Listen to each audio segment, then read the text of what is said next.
Now to the one-year anniversary of the war in Ukraine. This coming Friday, February 24th, will mark that grim milestone, the day Russia first illegally invaded Ukraine. You may remember those air raid sirens heard around the world when Ukrainians first woke up to that invasion. At the time, Russian President Vladimir Putin described the offensive as a, quote, special military operation. But since that day, there have been at least 7,200 civilian deaths. That's according to the UN, although it's believed the actual figure is considerably higher.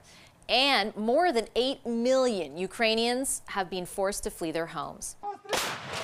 As the war approaches its second year, Ukraine is bracing now for a new offensive from Russia, and President Zelensky is now pushing for fighter jets after recently receiving battle tanks from Western allies.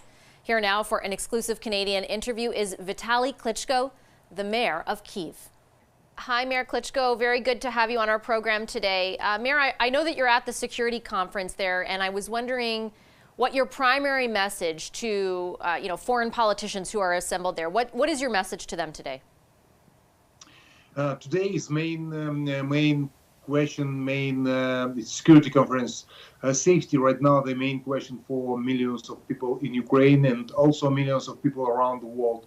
And the main theme right now in Ukraine, how we stop this war and how long will be this war and what we need to stop this war. It's a lot of questions, and we try to discuss and to find the answer for everyone.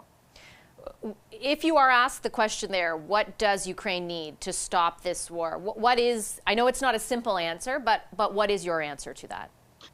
Actually, this war can stop any second. The same person who's starting this war. The name of this person know everyone. He sits in Moscow. But we see they don't want to stop this war, and just we doesn't have another choice. We have to fight and defend our homeland, defend our houses, our families, and that's why we need support. We need support if we have the same values, if we talking about safety, not just in Ukraine, safety in Europe. It's very important to support Ukraine and to help Ukraine. Mayor, when you talk about support, I know that, for example, over the past few months, the big ask from the president of your country was around tanks, and now it has moved to fighter jets.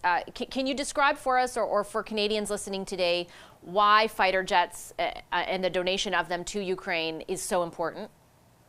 Its fighter jets is very effective against ballistic rockets, what use Russians against Ukraine, and that's why we have educated pilots. They can study in a couple of months. They will be ready to use the F-16 and another type of planes.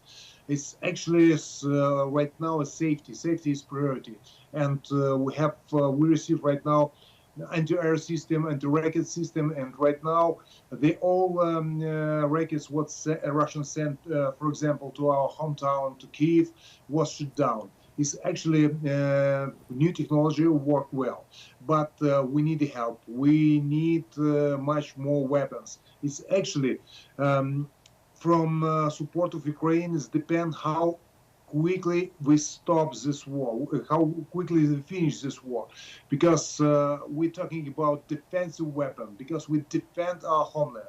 And also, I want to remind, Ukraine always was peaceful country where live peaceful people, but we doesn't have right now another choice. We have to fight and defend our families. Mayor, there are a number of Canadians watching this right now, and I know that you met with this country's Foreign Affairs Minister, Melanie Joly, last week. What in your view, could Canada do? What is the most Canada could do to help Ukraine right now?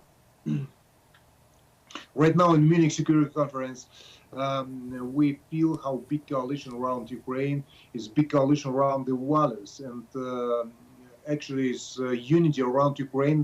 It's a key for peace and freedom in the world. And it will be a huge mistake to think the war far away from me. This war doesn't touch me personally.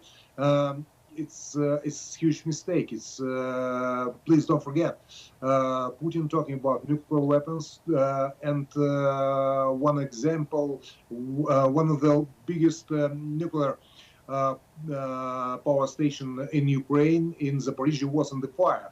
If explosion will be, it can touch everyone in our planet, and that's why we have to do it everything what we can to stop this war. And also the Russians make tricky games to talking. Let's find a compromise. Let's find the solution. I didn't think so. They talking about solution and compromise and peace. It's not compromise and solution to give the part of our territory, part of Ukraine, to Russians. And we're ready to sit at the table and try to find solution if last Russian soldier left Ukraine. Okay, Mayor Klitschko, I'm going to leave it there. Thank you very much for your time. I appreciate it. Thank you. Thank you very much for your support and your help.